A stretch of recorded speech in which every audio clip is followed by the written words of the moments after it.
Uh, Good evening, friends. I'm Jayant Joshi, and today is the last topic in the series of webinar under the banner of Indo Science Education Trust. I congratulate all of you and thank you for becoming part of a very basic and very interesting webinar, 3-day webinar series of space science and technology, the beginning. Today, my topic I would be covering the interesting future space mission. So to me, any space mission, not only to me but to anybody, is always interesting because there is always something new in any mission. You will always find something interesting, something exciting in all the space mission. But why I then I am telling that it is what about interesting future missions? Because according to me, whatever missions ISRO has done so far, that we have made satellite, we have made from sounding rocket to we have reached up to GSLV Mark III. We fondly call them Bahubali. We made first small satellite, right? That is our Aryabhatta in 1975. Then we made first communication satellite Apple. Incidentally, I started my career with that communication satellite Apple, designing a subsystem for our country. And it had only two transponder, and now we have come to a stage of making a 6,000 kilogram of such 6-ton class of a satellite, covering almost nearing 60 transponder, which translates nearing more than 1,000 TV channels. In contrast it to the Apple era, where corollary, we can say that we had only two channels. So this is the journey what ISRO has encompassed in the past 50 years. Right. So whenever we say about future mission, we should always look back where do we belong to, where do we all come from, and what is the beginning of ISRO. Next one. So this is the place known as the Tumba Equatorial Rocket Launching Station, Tulsa. And in 1963, when Dr. Vikram Sarabhai thought he had a vision, right? And he always believed that the space science exploration of outer space in a peaceful way is the only tool for a country like India to have all-round development and upliftment of the common man of our society. But the era was 1963. We did not have enough agriculture produce to feed our own countrymen. And he was thinking of exploring the space. But he could easily convince the government at that time. And it was a go ahead. And they started looking for a site where to start. And this was the place. This is a small fishing village near Trivandrum. And on the left hand side, you can see there is a small church. And that church, people used to come only on Sunday to offer their prayers, right? And on the first floor of that church, there was a small room which was given to ISRO scientists that time to conduct some initial or I would say primitive experiment. So this is the humble beginning from where we started. Friends please remember, आप याद रखिए, मैं 1963 की बात करता हूँ, जब क्या हालात थे ये हमको भी पता है। ठीक है, तो 1963 से हमने शुरू किया और कहां से कैसे शुरू किया, नेक्स्ट स्लाइड में हम देखते हैं। तो doctor Vikram Sarabhai and you can see on the table, it all started on signing an MoU. एक एमओयू साइन किया, कौन है? एक है डॉक्टर विक्रम साराभाई, दूसरे है डॉक्टर पेन, नासा के जो चीफ थे उस समय। विक्रम साराभाई पूरी दुनिया के अंदर अपने जो भाईचारा उन्होंने एक बढ़ाया था, सबसे फ्रेंडशिप, तो उसका उन्होंने जो एडवांटेज मिला कि सबसे वो खुल के और एकदम फ्रेंडली टोन में बातचीत कर पाते थे, डॉक्टर पेन को मिले। और देखिए उनका विजन क्या था, उनका विजन ये था कि अगर मुझे स्पेस टेक्नोलॉजी में मेरे देश को ले जाना है तो मुझे सैटेलाइट बनाने की जरूरत नहीं है, पहले मुझे रॉकेट नहीं बनाना है, लेकिन मुझे ये जरूर देखना है और मेरे देश को और मेरे गवर्नमेंट को मुझे ये दिखाना है, समझाना है, कन्विंस करना है कि अगर हम अपने पास ये टेक्नोलॉजी के टूल आ गए तो क्या हम उसका सही मायने में उपयोग कर सकते हैं। और कितना एफिशिएंटली हम उपयोग करके हमारी सोसाइटी के जो कॉमन मैन है, हमारे फिशरमैन है, जो हमारे फार्मर्स है और कॉमन मैन है, उसकी जिंदगी में कैसे बदलाव ला सकते हैं। तो उसके लिए उन्होंने क्या किया, नासा का जो सैटेलाइट था ATS-6 एडवांस टेक्नोलॉजी सैटेलाइट, उसको 1 साल पे किराए पे लेने की बात हुई, और वो सैटेलाइट वो कॉन्टिनेंट से हमारे सब कॉन्टिनेंट के ऊपर उसको पार्क करने का ये MOU कर रहे थे। तो ये 1960 का आप देखेंगे फोटोग्राफ है, और विक्रम साराभाई ने जब ये शुरुआत की, जब ये हस्ताक्षर किए, तो आप समझ लीजिए this is where India exactly entered into space era. Next one, please. We can see how ISRO actually started and how we began. So we began very humbly. We did not have enough resources, and you can see there are 3 iconic pictures. And we whenever we, even on the ISRO website or many times, you will generally find this picture, because हम ये हमेशा मानते हैं कि हम कितने ही ऊपर जाए, कितने ही स्पेस में चले जाए, हमारे मिशन चले जाए, 2022 में हम हमारे एस्ट्रोनॉट भी चले जाएंगे, हम मार्स पे भी चले जाएंगे, लेकिन हमारे पांव हमारी ही धरती पे रहने चाहिए। तो आप देख सकते हैं जो पहला पिक्चर लेफ्ट हैंड साइड में 3 में से, उसमें रॉकेट का जो ऊपर का नोज कोन जिसमें हम पेलोड रखते हैं, तो पेलोड को लेके जो 2 साइंटिस्ट जो है वो कैरियर पे लेके उसकी असेंबली की जो साइट है, इंटीग्रेशन की साइट, मेन जो साउंडिंग रॉकेट है, वहां पे ले जा रहे हैं। और राइट हैंड साइड बॉटम में एक दूसरा फोटोग्राफ है जहाँ पे आप देखते हैं बुलोक कार्ट है। तो ये बुलोक कार्ट के ऊपर जो कुछ हमने रखा है, that is nothing but India first communication satellite known as APPLE Ariane passenger payload experiment, जो हमने 1979 में उसका निर्माण शुरू किया था। वो एप्पल, उसको हमने इसका एप्पल नाम हमने इसलिए दिया था कि एरियन जो कंपनी है उसने, यूरोपियन स्पेस एजेंसी, उन्होंने पहला एक रॉकेट बनाया था, पावरफुल रॉकेट, जो कि जियो सिंक्रोनस ऑर्बिट में, जियो स्टेशनरी ऑर्बिट में कम्युनिकेशन टाइप के सैटेलाइट को वहां पे इंजेक्ट कर सकता है। तो उसकी जो कैपेसिटी थी उसमें 2 सैटेलाइट एकोमोडेट हो सकते थे, एक उनका खुद का अपना था, और उन्होंने इंडिया को ऑफर किया that if you are able to give us an satellite, we will launch your satellite for a free. तो ये तो फ्री में राइड मिल रही थी, तो हमने very happily we accepted that offer, और हमने बहुत कम समय में 2 ट्रांसपोंडर वाला, सिर्फ 500 किलोग्राम के आसपास के वजन वाला एक सैटेलाइट बनाया जिसका नाम था एप्पल। और उस एप्पल सैटेलाइट का जो एक हमें टेस्ट करना था, वो टेस्ट फैसिलिटी में ले जाने के लिए, जहाँ पे कोई मेजोरिटी मेटेलिक पार्ट करियर में नहीं होना चाहिए, तो हमने ये बुलॉक कार्ड जो मोस्टली वुडन पार्ट से बना था उसका सिलेक्शन किया था। तो ये हमारे आइकॉनिक पिक्चर है। तो ये आप देख सकते हैं कि हमने यहाँ से शुरुआत की थी, और उसकी एक्चुअल बिगिनिंग वो चर्च में रूम की जो बात करता था, वो आप यस नेक्स्ट स्लाइड में हम देखेंगे। ये हाँ, अभी एरो पे लिख दिया तो आप पहचान ही गए होंगे। जो राइट साइड में हाफ स्लीव शर्ट में, व्हाइट शर्ट में बैठा है, डॉक्टर APJ अब्दुल कलाम है। और उसकी लेफ्ट साइड में जो साउंडिंग रॉकेट नोज कोन के अंदर, पेलोड के अंदर जो भी फाइनल वो ये काम कर रहे हैं, वो है डॉक्टर अरवा मुदम। ये दोनों ने उस समय शुरुआत की थी। और इसरो की जो स्टोरी है, वो हमेशा मैं ये कहता हूँ कि हमने लर्निंग बहुत की है, हम बहुत सीखे हैं। किससे सीखे हैं? हम पढ़ते भी सीखे हैं, हम काम करते भी सीखे हैं, लेकिन हम फेलियर से बहुत ज्यादा सीखे हैं। हमने भी बहुत फेलियर सीखे देखे हैं 50 साल के अंदर जो लेकिन फेलियर का हमने स्टेपिंग स्टोन बनाया। और दूसरा हमारा सबसे बड़ा एडवांटेज इसरो को ये मिला कि we had a glorious culture of leadership. हमारा जो काम करने का तरीका था, काम करने का कल्चर अभी भी जो है इसरो में, और वही जो लीगेसी है वो हमने अभी आगे बढ़ाई है, और इसलिए हम अभी इतने अच्छे अच्छे काम कर पाते हैं। तो नेक्स्ट स्लाइड में हम देखेंगे कहाँ से कहाँ हम पहुंचे हैं। तो 1969 के अंदर आप देखिए, जो हम पहले पिक्चर देखे थे वो तीनों मैंने अलग अलग करके दिखाया, बट अभी क्या है, राइट साइड में देखिए नाउ चंद्रयान 2 का लैंडर हमारी अपनी बेंगलोर की ही लेबोरेटरी में फाइनल इंटीग्रेशन की, देखिए ऊपर जो हीट शील्ड का एक पार्ट आपको दिखता है, वहां पे फाइनल जो टॉप जो पोर्शन है उसके अंदर इंटीग्रेशन के लिए वहां पे जो चंद्रयान 2 जो है उसकी इंटीग्रेशन जो टावर है वहां पे हम देख रहे हैं।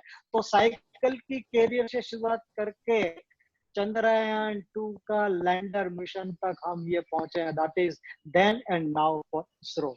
नेक्स्ट, अगर हम जब फ्यूचर की बात करते हैं तो हम ये देखते हैं कि पहले इतने सारे सैटेलाइट है, तो ये कहाँ रहते हैं। ये एक फोटोग्राफ आप देखते हैं दोस्तों, ये जियो स्टेशनरी ऑर्बिट आज की, मतलब कुछ समय पहले की है, नॉट एग्जैक्टली आज की है, लेकिन इसमें आप देखेंगे कि जियो स्टेशनरी ऑर्बिट जो है वो जनरली 36,000 किलोमीटर की एक सर्कुलर ऑर्बिट होती है, और वो ये इक्वेटर के ऊपर होती है। तो इक्वेटर के ऊपर आपको टोटल अगर सर्कल में 360 डिग्रीज मिलती है, और आप देखिए हर एक डिग्री में कितने क्लोज क्लोज में जो आप कलर्ड के बॉल्स दिख रहे हैं वो सर्कल के ऊपर, वो कुछ नहीं है, वो हमने यही दिखाया है कि कितने सैटेलाइट वहां पे कौन कौन से, वो सैटेलाइट के नाम भी वो हमने रेडियली सब लिखे हैं, कंट्री के नाम भी है, और कौन सी उसकी ये लॉन्च वो है, ऑर्बिटल स्लॉट कौन सा है। तो आप देखेंगे कि वहां पे ऑलमोस्ट काफी जगह भर चुकी है। तो हम ये कहते हैं कि there is hardly any space in space, space में अब बहुत ज्यादा स्पेस नहीं है। तो उसका हमने क्या तरीका ढूंढा, हमने ये किया कि एक ही स्लॉट के ऊपर हमने एक से ज्यादा सैटेलाइट, आप देखिए कई जगह पे 3 से 4 आपको वो सैटेलाइट के डॉट दिखेंगे। तो this is called parallel parking, जो हम करते हैं मल्टी लेवल पार्किंग आजकल जो हम गाड़ियों का करते हैं। तो ये कोलोकेशन ऑफ सैटेलाइट, एक ही स्लॉट के ऊपर 4 या 5 सैटेलाइट भी कभी कभी हम रखते हैं।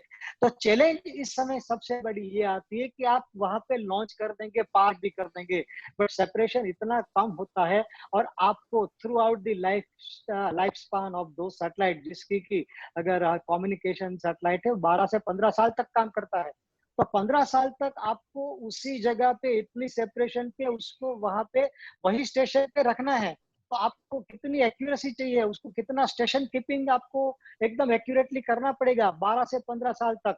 तो ये सब इतनी जद्दोजहद का काम है, इतनी इसमें कॉम्प्लेक्सिटी है, बट फिर भी हमारी मास्टर कंट्रोल फैसिलिटी और इसरो की जो पूरी टीम है, रात दिन 24/7 and 365 days all the satellites are being monitored so that they don't deviate.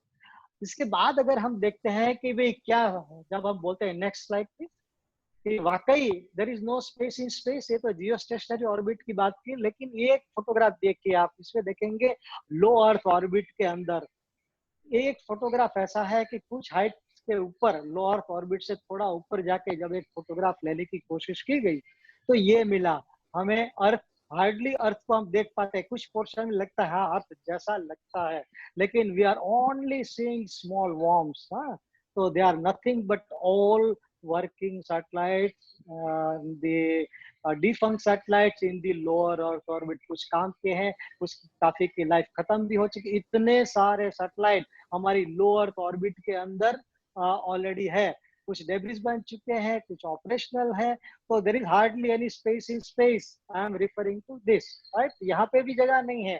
तो अगर ये नहीं है तो अभी कहाँ जाएंगे हम, तो हमारा फ्यूचर क्या होगा। तो फ्यूचर के लिए जब हम बात करते हैं तो हमें ये देखना पड़ेगा कि उसके पहले यस, नेक्स्ट वन प्लीज। हम जब बात करते हैं कि हमें बहुत आगे जाना है, लेकिन ये स्लाइड हमको ये दिखा है कि हमको एक जेंटल रिमाइंडर देती है। आप देखिए सूरज का गोला, there is a sun, then there are some planets. I have just shown some small planets, big and small. Blue colour का एरो जो आपको वहां से दिखता है लेफ्ट हैंड साइड थोड़ा बॉटम में, और वो पॉइंट कर रहा है एकदम छोटे डॉट को in compare to our sun, right. And it is written you live here, हम यहाँ हैं, और हम बात करते हैं स्पेस में एक्सप्लोर करने की। तो हमें कभी नहीं भूलना चाहिए कि हम कितने भी बड़े हो जाए, लेकिन हम रहते कहाँ हैं, हमारी मदर अर्थ पे, हमें उसको भी प्रोटेक्ट करना है। Next one. तो from where did we begin, we begin with our early birds, ये छोटे छोटे सैटेलाइट जो हमने 1975 से पहले शुरू किया, आर्यभट्टा, देन भास्करा, भास्करा 2 सीरीज, फिर रोहिणी, फिर आप देखेंगे इसके अंदर बॉटम के अंदर आप देखिए Rohini RS2 remote sensing, Rohini से सेकंड सीरीज, फिर स्रोस, और लास्ट में आप देखिए 1981 के अंदर वो हमने एप्पल पहला कम्युनिकेशन सैटेलाइट को हमने लॉन्च किया। बट ये प्रिमिटिव अर्ली बर्ड सैटेलाइट थे, बट वहां से आज हम कहाँ पहुंचे हैं। Next one. आज हम पहुंचे हैं 4 से 6,000 किलोग्राम के सैटेलाइट बनाने का, जो जिसका वजन है। और हम इसमें 55 टू 60 ट्रांसपोंडर, एक ही सैटेलाइट के अंदर मल्टी ट्रांसपोंडर, एक से अलग अलग सर्विसेज हम इसमें कैटर करते हैं, इतने बड़े बड़े। और ये अलग अलग टाइप की सर्विसेज वाले सैटेलाइट हम बना के आज की तारीख में वहां पे हम स्पेस में भेजते हैं। But let me tell you that it was taken 50 years. ये ओवरनाइट सक्सेस नहीं है। हमने जब रिमोट सेंसिंग सैटेलाइट की शुरुआत की थी तो हमारा जो रिजोल्यूशन बोलते हैं हम, तो रिजोल्यूशन था 1 किलोमीटर। तो what do I mean by 1 kilometre resolution? तो 1 किलोमीटर रिजोल्यूशन का मतलब है कि unless you take an picture of 1 kilometre, उससे कम का अगर आप छोटा पिक्चर लेने जाओगे तो आपको इमेज में कुछ क्लैरिटी नहीं आएगी। तो आपका 1 किलोमीटर का रिजोल्यूशन में है तो क्या डिटेल मिलेगी आपको? बहुत ज्यादा डिटेल नहीं मिलेगी। But then we started improving, we competed with our own technology. और लास्ट में आप सबको बता दें कि जो 1 किलोमीटर का रिजोल्यूशन की हम बात करते हैं, we have reached up to sub metre resolution. और कभी कभी हंसी मजाक में हम ये भी बोल देते हैं कि हमारे फ्यूचर जनरेशन के जो सैटेलाइट है रिमोट सेंसिंग और अर्थ ऑब्जर्वेशन, तो हमारी टीम ने और इसरो ने इतने बड़े बढ़िया कैमरा बनाए हैं स्टेट ऑफ द आर्ट, कि अगर आपके हाथ में डिनर की प्लेट है और आप टेरेस पे जाएंगे तो हमारा सैटेलाइट बता देगा कि आपकी प्लेट में पूरी है या डोसा है। This is the technology we have achieved so far. और कम्युनिकेशन सैटेलाइट की बात करें तो 2 ट्रांसपोंडर से 60 transponder, that was only one frequency. Now we are using mix of frequency band and multi service transponder. This is the journey of ISRO for you dear friend. Next one. अभी हम बात करते हैं तो ये तो हो गया कि हमारे जो सारे जो मिशन है वो अर्थ अर्थ बाउंड जो हमने अब मिशन किए थे। फिर हमने मून मिशन भी पहले किया जो चंद्रयान 1 किया। उसके बाद पूरी दुनिया को चौंका देने वाला एक बहुत ही अजीबोगरीब हमने मिशन किया था, मॉम मार्स ऑर्बिटर मिशन, जो मंगलयान 1 जो जिसको हम बोलते हैं मंगलयान, हमने किया था। तो ये सब करने के बाद और चंद्रयान 2 अभी latest last year we just miss, हम थोड़े ही मीटर की अगर बात करें तो उसमें से हम रह गए। Otherwise but we showed the world, हमने पूरी दुनिया को दिखा दिया कि अगर आपको मून पे वाकई में लैंड करना है, वो भी कहाँ पे, साउथ पोल पे, तो ऑलमोस्ट 70 डिग्री पे हमको लैंड करना था, जिसपे कि कभी किसी ने लैंड नहीं किया था। तो पहले we are the first country to show world how to go there. तो कुछ मीटर तक ही रह गया तो वहां तक हमने रास्ता सबको दिखा दिया, वहां तक पूरी दुनिया को ले गए। इसलिए आप सबने पढ़ा भी होगा पेपर में, वर्ल्ड ओवर इसकी बहुत तारीफ हुई थी कि ये India has done a marvellous job. तो लेकिन व्हाट नेक्स्ट? तो ये तो हो गया एक, हम बोल सकते हैं थोड़ी सी चूक हो गई, हम उसमें इतना फेलियर हो गया। बट हम वहां से रुकेंगे नहीं, क्योंकि हमने बोला था we learn from failures, right? तो अब आगे क्या करेंगे? तो कुछ जो इंटरेस्टिंग जो मिशन है अगर हम उसकी बात करेंगे तो ये है आदित्य L1। तो आदित्य मिशन जो है वो एक मिशन टू सन जिसको हम बोलते हैं, सूरज के ऊपर का हमारा ये मिशन है, to study solar coronagraphs and sun corona in visible and infrared band. तो ये दोनों बैंड के अंदर हमको सन को स्टडी करने के लिए हमारा ये मिशन होने वाला है। तो हमारे ऑब्जेक्टिव्स क्या है उसके अंदर? to realize and launch a satellite in a halo orbit around L1. What is this L1? L1 is nothing but a Lagrangian point in space. तो Lagrangian point यह है कि कोई भी दो लार्ज बॉडी जब स्पेस में होती है तो उसका नेट ग्रेविटेशनल फोर्स जो है वो रिजल्टेंट ग्रेविटेशनल फोर्स ऐसा होता है कि दोनों के बीच के अंदर कोई एक ऐसा पॉइंट आपको मिलता है जहां पे आप एक छोटा ऑब्जेक्ट रख दो तो वो वहां पे एकदम स्टेबल रहेगा। और दोनों में से कोई भी लार्जर बॉडी, हमारे केस में this L1 point is situated between earth and sun. तो earth and sun if you consider larger body compared to our Aditya satellite, then the small object Aditya will not be affected और steadily, क्योंकि हमें 3 या 5 साल तक उसको वहां पे रखना है और उसको सन को वहां से ही हमें इसको ऑब्जर्व करना है। तो इसलिए हमने ये जो मिशन हम टारगेट कर रहे हैं, that is called Aditya L1। और इसकी मिशन लाइफ है 5 साल की है। और ये पेलोड पेलोड मास जो हम इसके अंदर पेलोड भेजेंगे वो 244 केजी का टोटल पेलोड होगा। लॉन्च के समय ये जो सैटेलाइट है उसका जो वजन है वो 1500 किलोग्राम का रहेगा और ये हम PSLV के एक्सेल वर्जन से उसको हम लॉन्च करने की सोच रहे हैं। और आदित्य तो हेलो ऑर्बिट में हम रखेंगे और कितना दूर रखेंगे? 1.5 मिलियन किलोमीटर्स फ्रॉम अर्थ, क्योंकि कई बार स्टूडेंट और कई लोग पूछते हैं कि अगर सर ये सूरज के पास अगर हम सैटेलाइट को रखेंगे तो वो जल नहीं जाएगा, but it is not, neither we are going to land on sun surface और nor will be too close to sun.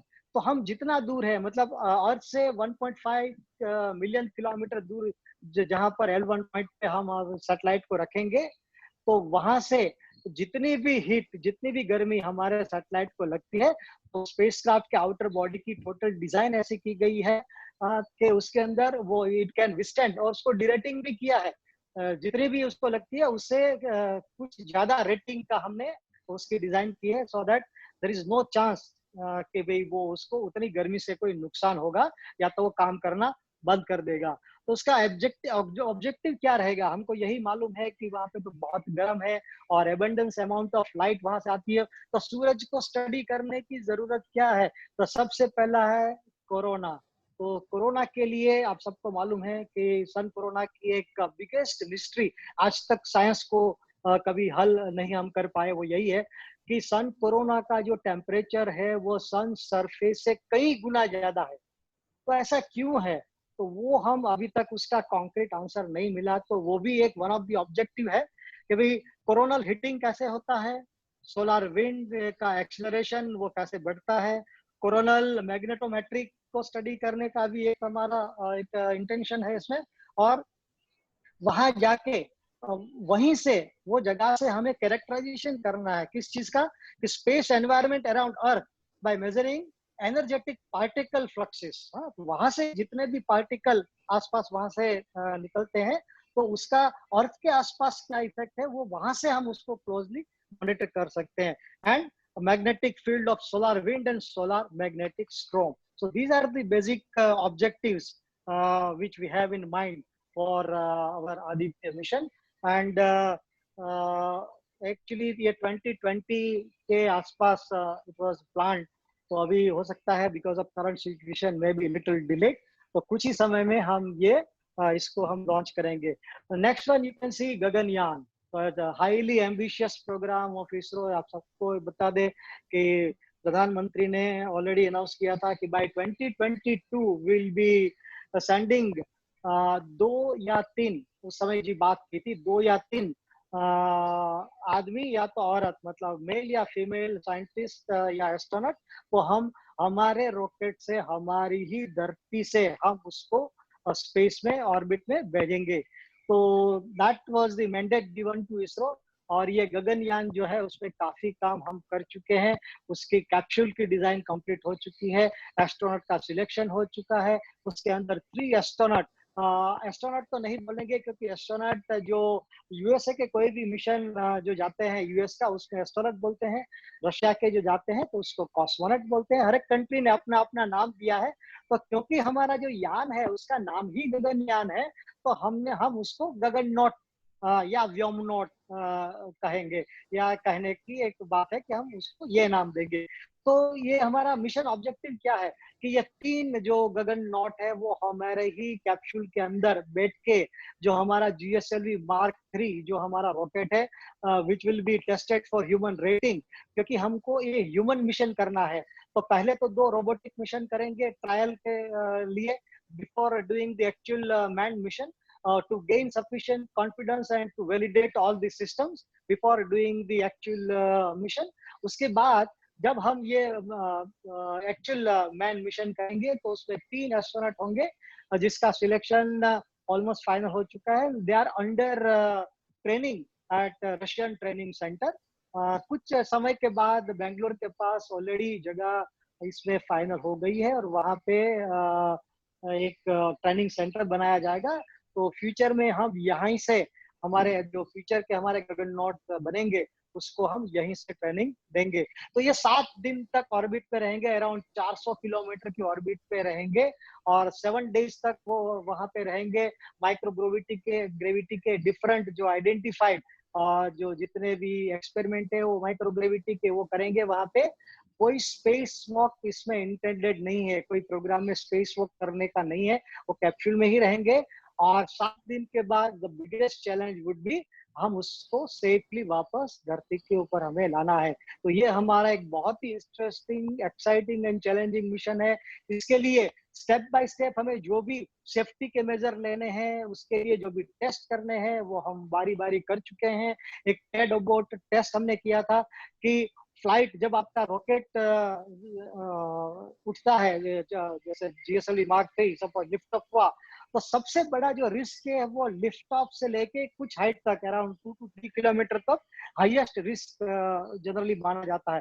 तो वहां तक क्योंकि क्रू ऑलरेडी अंदर बैठी है, हमारे गगननॉट अंदर है, उस समय अगर कोई गड़बड़ी हो गई तो ये तीनों गगननॉट जो है हमारे, उनकी जान को कोई खतरा ना हो, उसके लिए टेड एबोट टेस्ट का जो एक एक्सपेरिमेंट था वो हमने सक्सेसफुली हम कर चुके हैं।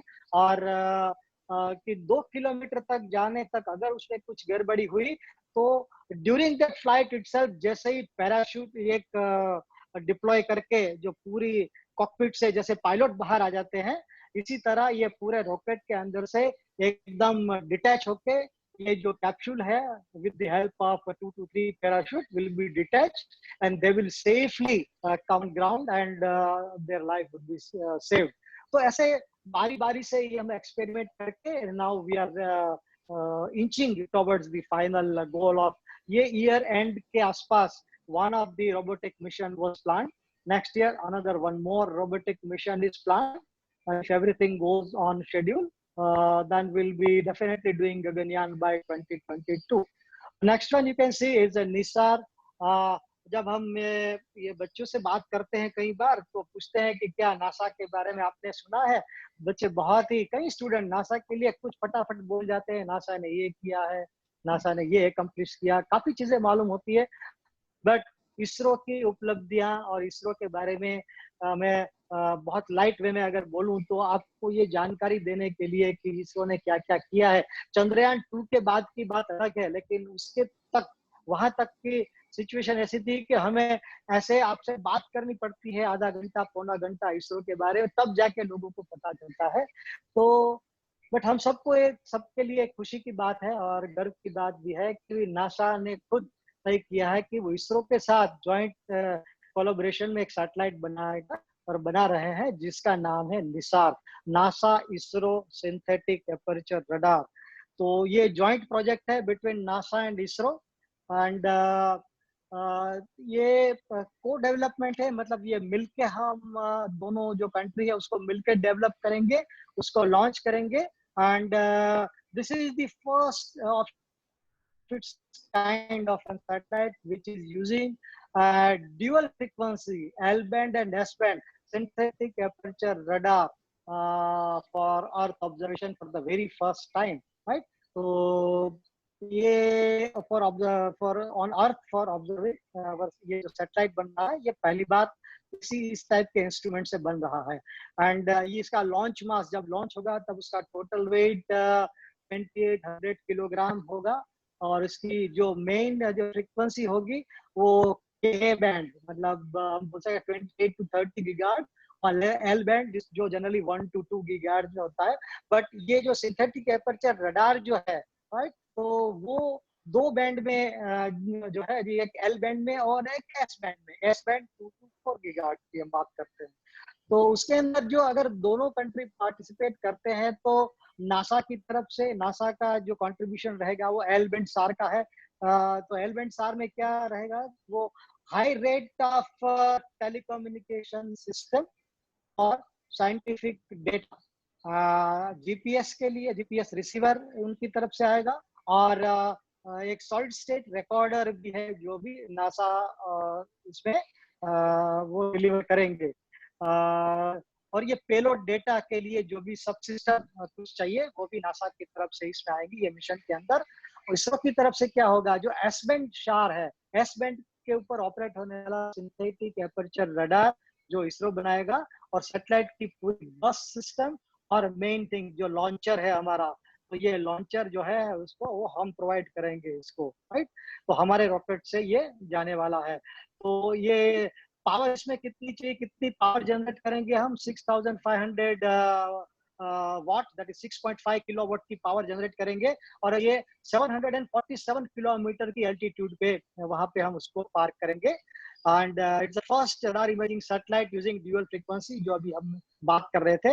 And to observe and understand natural process on earth, पहला एग्जांपल क्या लेंगे कि जो पूरी सैटेलाइट जब डिप्लॉय होगी वहां पे, तो उसकी राइट फेसिंग, जो राइट साइड की जो फेसिंग है, वहां पे जो इंस्ट्रूमेंट है, they will study the Antarctic cryosphere. तो वो स्टडी के लिए अर्थ और उसके जो इम्पोर्टेंट पैरामीटर है उसकी ऑब्जर्वेशन के लिए हमने ये बनाया। और सबसे एक चैलेंजिंग बात निसार के अंदर यह है कि उसकी जो एंटेना है वो 12 मीटर, करीब करीब 39 फीट की डिप्लॉयबल मैश एंटेना है। तो ये जो एंटेना है वो एस्ट्रो एरोस्पेस की तरफ से आने वाली है, और ये एस और एल बैंड दोनों में वो ये अपना परफॉर्मेंस देगी। बहुत बड़ी एंटेना है, तो वो स्टाउट रहेगी, और ऊपर जाके हमें उसको खोलना है, क्योंकि सैटेलाइट के अंदर आपको मालूम है, जब आपने रॉकेट का वो देखा होगा ये प्रेजेंटेशन में, आगे वाले कुछ प्रेजेंटेशन में, तो रॉकेट के अंदर सबसे ऊपर का जो एंक्लोजर है उसकी जो एरिया है वो फिक्स है, उससे ज्यादा एरिया आपको मिलता नहीं है। तो you have to see that everything is contained in that area. तो हमें काफी चीजें, जैसे हम एंटेना है तो उसको फोल्ड करके रखते हैं, सोलर पैनल को फोल्ड करके रखते हैं, बाद में उसको हम डिप्लॉय करते हैं जब हम सैटेलाइट हमारा इंजेक्ट हो जाता है। तो this is another very interesting and future mission what I was trying to address. उसके बाद नेक्स्ट स्लाइड। ओके, या we are already there. Shukrayaan mission to Venus, that to study the surface of and atmospheric data of Venus. Then we are doing Chandrayaan-3. The mission will be in collaboration with Japan's JAXA, जो Japan की space agency है, will help to set up habitat on lunar surface, इस direction में। क्योंकि हमारा आपने देखा होगा चंद्रयान 2 में भी जो मिशन था वो लैंडर हमने इसीलिए था कि लैंडर को सक्सेसफुली लैंड करा के अंदर से हम रोवर को वहां पे एक बाहर निकाल के वो एक्सपेरिमेंट करने वाले थे।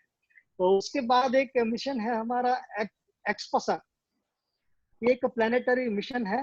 एक्सप्लोसैट मतलब ये एक्सरे पोलरिमीटर सैटेलाइट, जो हम स्टडी करने के लिए neutron stars, supernova remnants, pulsar and regions around black hole, उसकी स्टडी के लिए हमारा ये एक मिशन हम करने जा रहे हैं। ये भी एक बहुत ही इंटरेस्टिंग मिशन है, ये साइंटिफिक मिशन है। अभी उसकी कोई लॉन्च की विंडो फाइनल नहीं हुई है, इट इज अंडर डेवलपमेंट। तीसरा एक है, if all of you remember, हमारे जो चेयरमैन है उन्होंने कुछ समय पहले ये बात कही थी कि इंडिया का खुद का एक स्पेस स्टेशन होगा, जिसमें बड़े तौर पे अगर हम बोले तो जो प्रपोजल था वो ये था कि अराउंड 15 से 20 टन का उसका वेट रहेगा, and will be able to host people for 15 to 20 days initially. मतलब ये स्टेपिंग स्टोन है। तो ये जो नॉर्मल जो इंटरनेशनल स्पेस स्टेशन है वो बहुत ही बड़ा है, लेकिन many times people have question कि why we are not part of international space station. ये बहुत ही not only it is complex and challenging, वो तो एक अलग बात है, वो उसमें इतना प्रॉब्लम नहीं है, क्योंकि हम कॉप अप कर सकते हैं। जब हम हमारा बनाने की बात करते हैं तो हम उसमें तो पार्टनर हो ही सकते हैं, लेकिन वो बहुत ही कॉस्टली मिशन है, and every country has got its own priority. तो हमारे जैसे देश की प्रायोरिटीज अलग है। We should not compare with NASA और Elon Musk, we have our own issues, we have our own priorities. तो हम जो मिशन करते हैं ज्यादातर इसलिए हम remote sensing, earth observation, weather forecasting, communication के लिए ये सारे मिशन थोड़े ज्यादा करते हैं, और साइंटिफिक मिशन भी हम करते रहे हैं। एस्ट्रोसैट हमने बनाया, जो मल्टी ये स्पेस ऑब्जर्वेटरी का जो सैटेलाइट है हमने बनाया है। तो ऐसे चैलेंजिंग जो मिशन है हमारी टेक्नोलॉजिकली, वेदर भी we have acquired the technology, तो टेक्नोलॉजी डेमोन्स्ट्रेशन पर्पस के लिए हम ये मिशन करते रहे हैं। इसमें देखिए एक नीचे एक और है SpaceX। So SpaceX is nothing but a one step before you go to our own space station mission. SpaceX is nothing but a space docking experiment. Idea is to rendezvous and docking of two spacecraft in orbit. तो दो छोटे satellite को space में क्या आप dock कर सकते हैं, अगर ये हम सक्सेसफुली कर पाए, क्योंकि हम हमेशा स्टेप में बात करते हैं। हमने पहले SLV बनाया, ASLV बनाया, फिर PSLV, फिर GSLV 2 बनाया, फिर GSLV Mark 3 बनाया। तो हम धीरे धीरे सीखते गए। तो ऐसे स्पेस स्टेशन बनाने से पहले, क्योंकि वो स्पेस स्टेशन सीधा पहले इंटरनेशनल जो ISS है वो पूरा तो लॉन्च नहीं हुआ था, उसके काफी अलग अलग पुर्जे, अलग अलग रॉकेट की मदद से हमने उसको स्पेस में वहां पे लॉन्च किया था, और स्पेस में जाके हमने उसको इंटीग्रेट किया था। तो this is the first stepping stone. तो स्पेडेक्स में आप ये कर रहे हैं कि दो सैटेलाइट को वहां पे लॉन्च करके स्पेस में अगर हम सक्सेसफुली डॉकिंग कर सकते हैं, it's a very challenging and very important milestone to be achieved. तो अगर आपकी डॉकिंग सफल हो गई तो वन क्राफ्ट एल्टीट्यूड कंट्रोल जो कोई भी एक स्पेस क्राफ्ट होगा, उसका एल्टीट्यूड कंट्रोल की सिस्टम विल बी यूटिलाइज, कि भाई वो दोनों कंबाइंड जो एक बार हो, मतलब ये एक ही हो गई चीज, तो वो एज ए कंबाइंड एक ही दोनों में से किसी एक का एटीट्यूड कंट्रोल का यूज करके combinedly you can effectively control and move in that given particular orbit. तो ये भी एक हमारा मिशन है। उसके बाद है मंगलयान 2 जो एक हम फ्यूचर में करने वाले हैं। Go to next one. And some of the mission which are really challenging and exciting to many of us, reusable launch vehicle। तो ये जो RLV है, जैसे इलॉन मस्क सबको मालूम है कि वो बनाते हैं, और स्पेस शटल जो पहले नासा ने जो बनाए थे, तो we had a doubt, many people had a doubt whether we'll be able to make that। there is no doubt, इसमें कोई शक की बात नहीं है कि अगर हम reusable launch vehicle अगर डेवलप कर लेते हैं तो लॉन्चिंग की कॉस्ट कम हो सकती है। लेकिन अभी क्या है कि अभी हमारे पास ये प्रायोरिटी नहीं है कि हम ये टेक्नोलॉजी में जाए। तो हमने क्या किया कि क्या हमें ये टेक्नोलॉजी की में मास्टरी हम कर सकते हैं कि नहीं। हमने एक 1/6 स्केल डाउन करके एक मॉडल बनाया, एक विंग बॉडी जो आप देख रहे हैं, इस टाइप का एक स्ट्रक्चर बना के उसको हमने लॉन्च करके सक्सेसफुली उसको री एंट्री करा के वी डेमोन्स्ट्रेटेड दैट फ्यूचर में we have to scale up, तो हमारा एक full scale wing body reusable launch vehicle बन सकता है। तो ये भी एक आने वाले टाइम में ये हमारा मिशन है, जो भी हम आगे जाके जब भी इसकी प्रायोरिटी आई तो हम करेंगे। Next one please. Then we have as I already discuss XPoSat, then Aditya L1 जिसकी हमने बात की, चंद्रयान 2 ये ऑलरेडी हमने बना दिया, composite deck of 3, we had the lander, then orbiter, lander and a rover। Next one please. Aditya L1 जो ऑलरेडी हमने डिस्कस किया। तो इसमें आप देखेंगे नीचे जो एक ब्लैक कलर का थोड़े एक फोटोग्राफ आप देख रहे हैं, I have tried to show where exactly our satellite is put in our sun to earth system. Centre में सन है, राइट साइड में ब्लू कलर में you can see our earth is there, and in between L1 point के पास green colour का छोटा सा dot है, that is the place which is designated in space as a Lagrangian point. ऐसे space में 5 point है L1 से लेके L5। तो हमारा पहला टारगेट है L1 point. It is in line, अगर आप स्ट्रेट लाइन ड्रॉ करते हैं अर्थ से लेके ये अपना वहां पे सन की तरफ, तो ये वहां पे L1 पॉइंट आएगा। तो L1 पॉइंट को अगर बहुत सिंपल वे में आपको समझना है अपने घर पे या अपने पास, तो एक आप कोई भी एक स्केल ले लीजिए और स्केल को अपनी उंगली पे, लंबी 1 फीट की स्केल लेके उंगली पे रखिए। अगर आप एग्जैक्टली सेंटर पे रखते हैं तो वो बैलेंस हो जाएगी। लेकिन आप क्या करना होगा हमें कि उसको थोड़ा थोड़ा आप शिफ्ट करते जाइए। If you are shifting toward some tight, आप देखेंगे कि स्केल अनबैलेंस होती जाएगी। लेकिन वो अनबैलेंस स्केल को भी अगर आपको बैलेंस करनी है तो एक साइड पे अगर आप छोटा वेट डालेंगे तो वो फिर से वहां पे बैलेंस हो जाएगी। तो हम यही करते हैं कि ये 1.5 मिलियन लाख किलोमीटर दूर जो अर्थ से है, जो पॉइंट है L1, वहां पे जब अगर हम सैटेलाइट को रख देते हैं तो वो सैटेलाइट के ऊपर जो दोनों लार्जर बॉडी है अर्थ एंड सन, उसका कोई भी नेट ग्रेविटेशनल इम्पैक्ट नहीं होगा, और हमारा सैटेलाइट काफी समय तक वहां पे रह के वो सन की स्टडी कर पाएगा। Next one please. तो ये स्लाइड में हम देखेंगे, आप देखिए ये पूरा हमने एक पाथ बताया है कि अर्थ से लेके वो कौन से पाथ में वो जाके लेफ्ट हैंड मोस्ट साइड पे आप देखेंगे छोटा सा हमने सन दिखाया है, और सेंटर में आप थोड़ा देखिए एक इरेग्युलर इलिप्टिकल शेप एक बनाया है, जो वो हेलो ऑर्बिट है वहां पे, उस ऑर्बिट में वो कोई एक जगह पे वहां पे फिक्स नहीं रहने वाला है। L1 पॉइंट पे वहां पे स्टेशनरी नहीं रहेगा, बट वो ऑर्बिट में ऐसे गोल गोल गोल गोल but stationary, compare to that वो एरिया इतना कन्फाइंड है कि वी कैन लिटरली से कि वो वहां पे ऑलमोस्ट स्टेशनरी है एक ही पॉइंट पे, जो कंटिन्यूअसली ये सन को वो वहां से ऑब्जर्व कर पाएगा। अब आप देखिए थोड़ा बॉटम लेफ्ट साइड के अंदर आप प्लेन देख हमने दिखाया प्लेन के अंदर। तो ये जो हमारा ये जो L1 पॉइंट का प्लेन है जो येलो कलर में दिखाया है, उसके वर्टिकली व्हाइट कलर में एक प्लेन दिखाया है, तो वहां पे आप देखेंगे उस प्लेन में जो छोटा गोला बन रहा है ऊपर की तरफ, that is where our satellite would be, our Aditya would be wandering and doing this experiment, closely watching the sun, right. Next one please. इसमें आप देखते हैं हमने काफी कौन कौन से पेलोड रहेंगे और उसके क्या क्या साइंटिफिक कैपेबिलिटी रहेगी उसके बारे में बताया है। विजिबल एमिशन लाइन कॉर्नोग्राफ, फिर सोलर अल्ट्रावायलेट इमेजिंग टेलीस्कोप रहेगा, Aditya solar wind particle experiment है, उसमें एक पेलोड है, फिर उसमें प्लाज्मा एनालाइजर है। तो ऐसे कई डिफरेंट साइंटिफिक पेलोड जो है, जो सिर्फ इसरो ने नहीं बनाए है, काफी रिसर्च और ये जो दूसरी एकेडमिक्स और रिसर्च इंस्टीट्यूट है उसे उन्होंने भी इसमें पार्टिसिपेट किया है, और ये कि ये बड़ा ही साइंटिफिक मिशन जो है हम करने जा रहे हैं।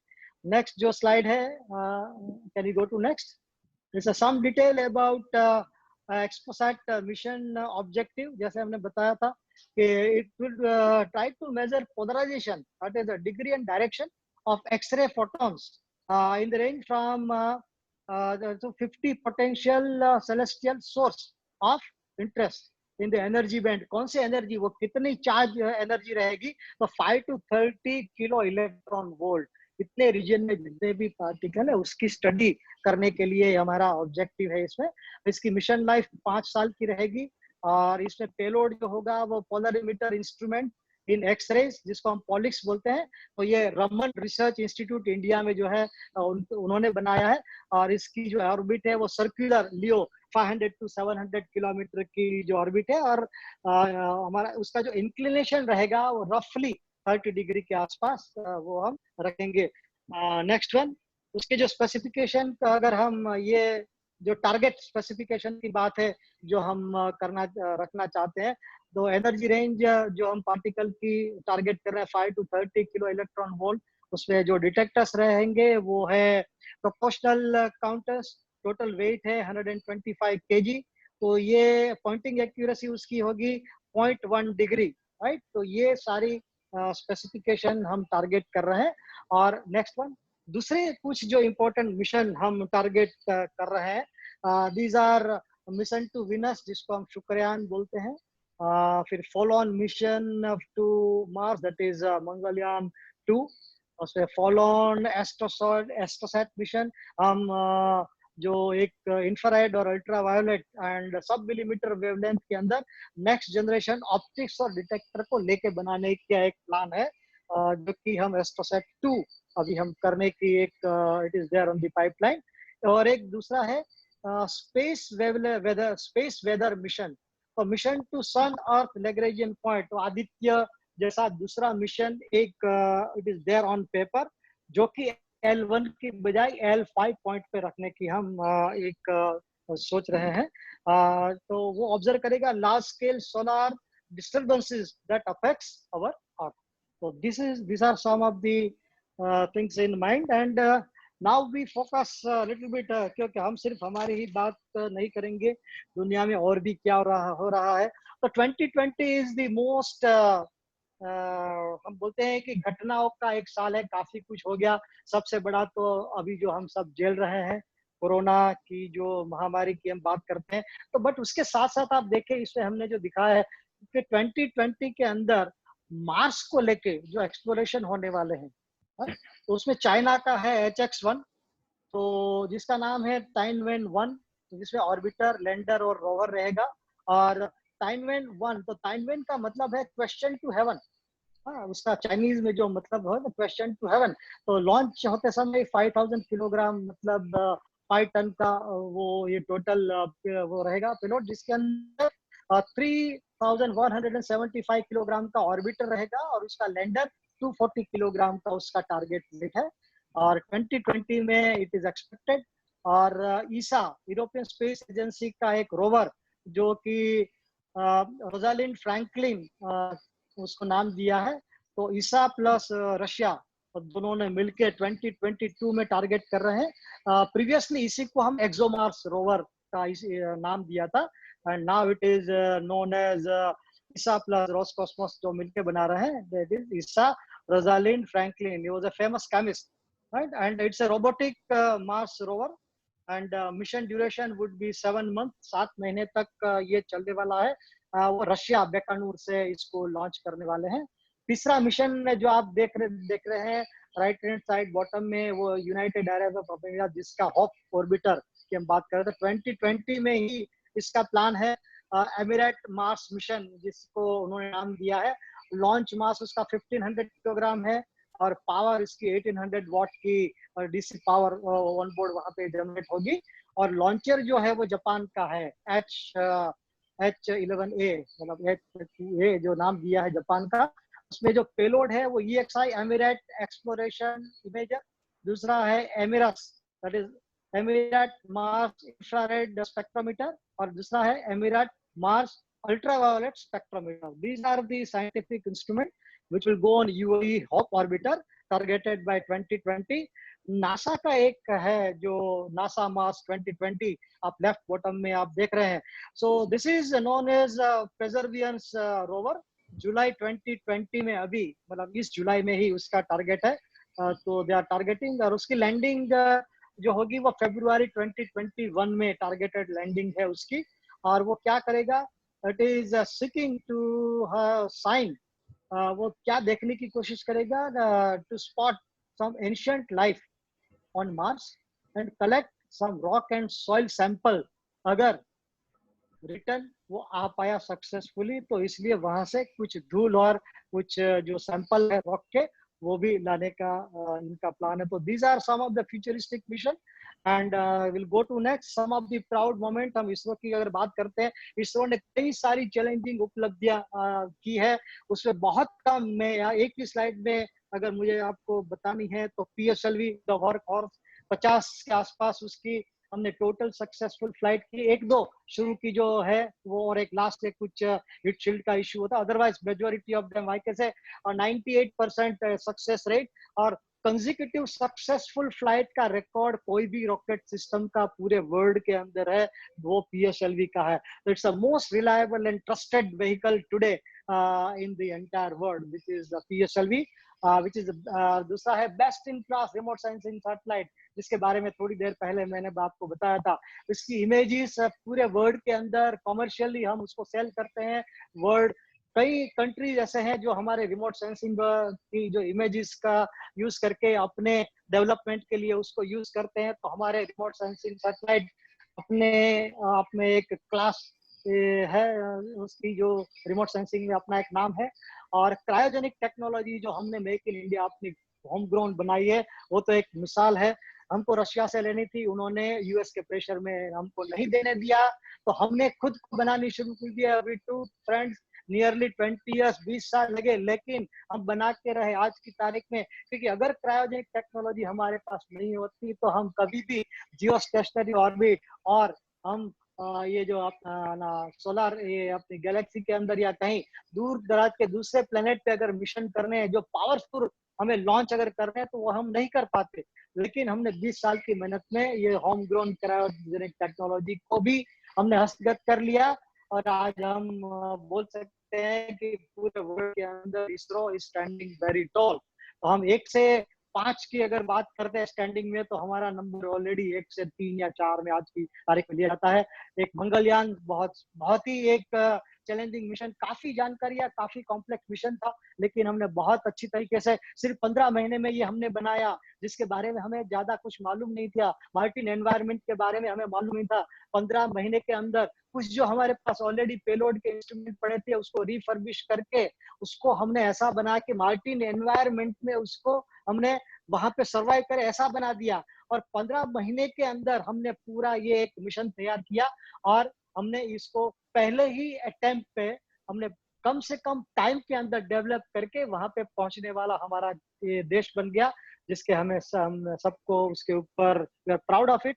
चंद्रयान 1 दुनिया का पहला देश जो जिन्होंने प्रूफ दिया सारे दुनिया को कि चांद पे भी वाटर मॉलिक्यूल जो है वहां पे होने की पॉसिबिलिटी है, वो भी हमने दिया।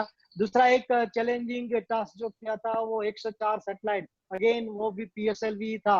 एक ही रॉकेट में 104 सैटेलाइट, फ्रेंड्स 104 में से तो हमारे तो 3 ही थे, बाकी 101 सैटेलाइट अलग अलग कंट्री के थे। उसमें से यूएसए, कनाडा, जर्मनी, बाकी सब कंट्री के